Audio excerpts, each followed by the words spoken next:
जय हिंद दोस्तों, आप सभी का हमारे चैनल पर बहुत बहुत स्वागत है। दोस्तों, आज के इस वीडियो में हम जानेंगे कूलाम बल क्या होता है, स्थिर वैद्युत बल क्या होता है। इन सभी प्रश्नों का जवाब आज के इस वीडियो में आप लोगों को दिया जाएगा विथ कॉन्सेप्ट कि कूलाम बल के देने का एक रीजन था, क्योंकि इससे पहले मैं जो एक वीडियो बनाए हैं उसमें मैंने आप लोगों को बताया है दोस्तों कि बेंजामिन फ्रैंकलिन जो थे वो जो थे दो आवेशित वस्तुओं को लिया और उनके बीच उन्होंने बता दिया कि इसके और इसके बीच में आकर्षण और प्रतिकर्षण बल कार्य करता है।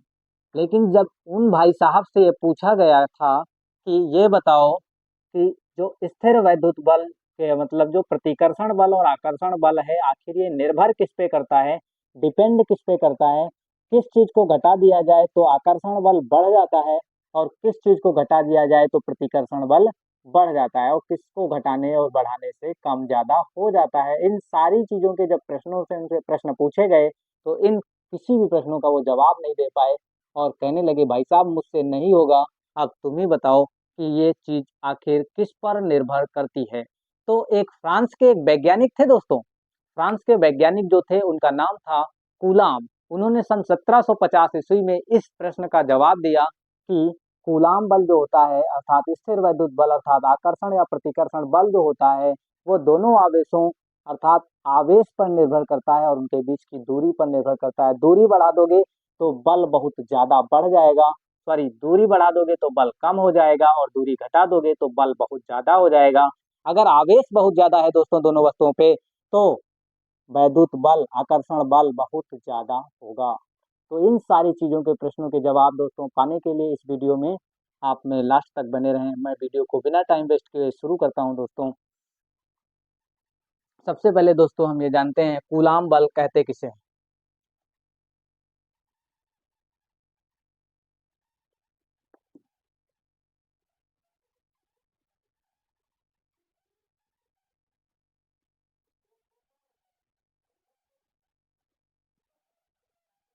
तो दोस्तों मैं कूलाम बल की परिभाषा सिंपल वे में समझाता हूं और फिर मैं इस ब्लैक बोर्ड पे भी लिखूंगा ताकि आप सभी नोट्स बना सकें, ताकि आप सभी एग्जाम में लिख सकें कि कूलाम बल होता क्या है।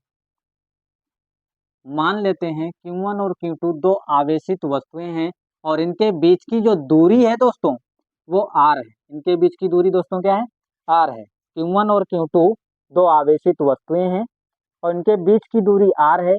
Q1 भी क्या है, स्थिर बिंदु आवेश है, ये भी स्थिर बिंदु आवेश है। तो दोस्तों एक क्वेश्चन आया इसमें कि स्थिर बिंदु आवेश आखिर होता क्या है, स्थिर बिंदु आवेश क्या है, इसको परिभाषा में बोलना जरूरी ही क्यों है।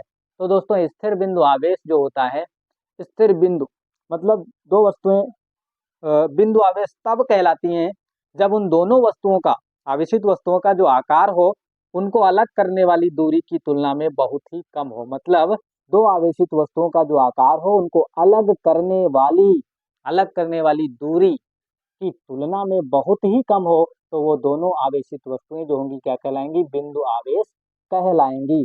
तो Q1 और Q2 दोस्तों क्या है, एक बिंदु आवेश है, इनके बीच की दूरी जो है, इनका आकार इनके बीच की दूरी की तुलना में बहुत ही कम है, इसलिए बिंदु आवेश है। तो इन्होंने परिभाषा कुछ इस हिसाब से दिया था, मैं बोलता हूँ फिर ब्लैक बोर्ड पे लिखता हूँ। जो बच्चे मेरी वॉइस को भी सुन करके लिख सकते हैं वो अपनी कॉपी पे लिखेंगे।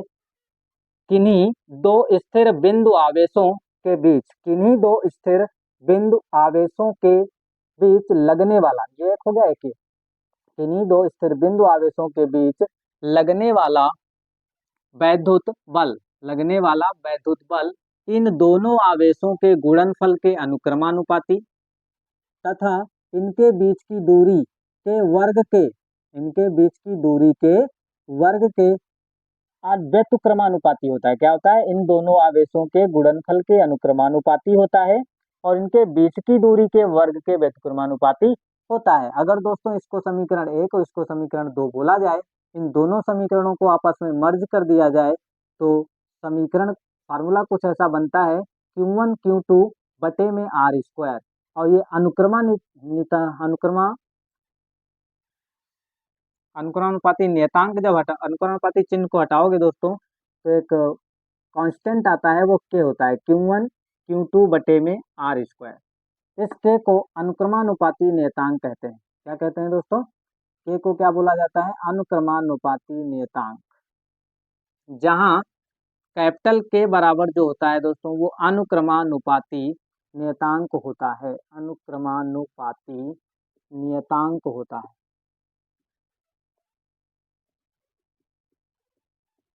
नियतांक है, अनुक्रमानुपाती नियतांक है। इस सुविधा के लिए दोस्तों के का जो मान होता है वो प्रैक्टिकल करके निकाला गया था। के बराबर 1/4 पाई एप्सिलॉन नॉट, और इसका जो मान होता है 9 × 10⁻⁹ होता है दोस्तों। इसका मात्रक अगर यहाँ से लिखा जाए, के का मात्रक दोस्तों यहाँ से निकालोगे तो इस आर स्क्वायर की गुणा इधर करोगे तो हो जाएगा एफ इंटू आर स्क्वायर, और Q1 Q2 नीचे आएंगे। तो कक्षा 11 में दोस्तों बताया गया होगा कि बल का एसआई मात्रक न्यूटन होता है, और दूरी का मात्रक मीटर होता है, और आवेश का मात्रक कूलाम होता है। तो दोस्तों यहाँ पे जो हो जाएगा न्यूटन इंटू मीटर स्क्वायर पर कूलाम स्क्वायर, इसकी यूनिट हो जाएगी। अब यहाँ पे एक चीज और आ गई, इस चीज को भी समझते हैं दोस्तों। एप्सिलॉन नॉट, ये जो 0 0 बना हुआ है इसको बोलते हैं एप्सिलॉन नॉट। क्या बोलते हैं दोस्तों? एप्सिलॉन, एप्सिलॉन नॉट कहते हैं। क्या कहते हैं दोस्तों? Epsilon not. इसको निर्वात की वैद्युतशीलता कहा जाता है। क्या कहा जाता है? निर्वात की वैद्युतशीलता। वैद्युतशीलता, वैद्युतशीलता कहते हैं। क्या कहते हैं दोस्तों? निर्वात की वैद्युतशीलता कहते हैं। तो दोस्तों ये चीज हम समझ गए। अब मैं इसकी परिभाषा दोस्तों इस साइड में लिखता हूँ। किन्हीं दो स्थिर बिंदु आवेशों, किन्हीं दो स्थिर बिंदु आवेशों, स्थिर बिंदु आवेशों के बीच लगने वाला, लगने वाला स्थिर वैद्युत बल, स्थिर वैद्युत बल उन दोनों आवेशों के, उन दोनों आवेशों के गुणनफल के, फल के अनुक्रमानुपाती, अनुक्रमानुपाती होता है, तथा उनके बीच की दूरी, उनके बीच की दूरी, उनके बीच की दूरी दोस्तों तो आवेशों के बीच की दूरी, ठीक है। उनके बीच की दूरी स्मॉल आर के वर्ग के गुणनफल के, सॉरी दोस्तों, वर्ग के व्युत्क्रमानुपाती होता है। क्या होता है? वर्ग के व्युत्क्रमानुपाती होता है। वर्ग के व्युत्क्रमानुपाती होता है, तथा इसकी दिशा, तथा इसकी दिशा, तथा इसकी दिशा दोनों आवेशों को, दोनों आवेशों को मिलाने वाली,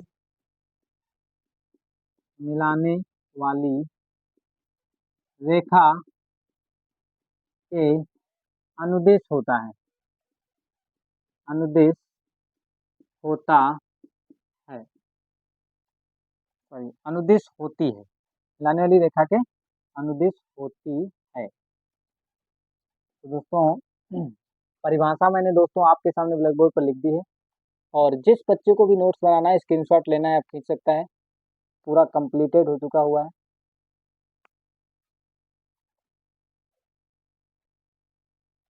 बहुत सिंपल वे में दोस्तों समझाया गया है।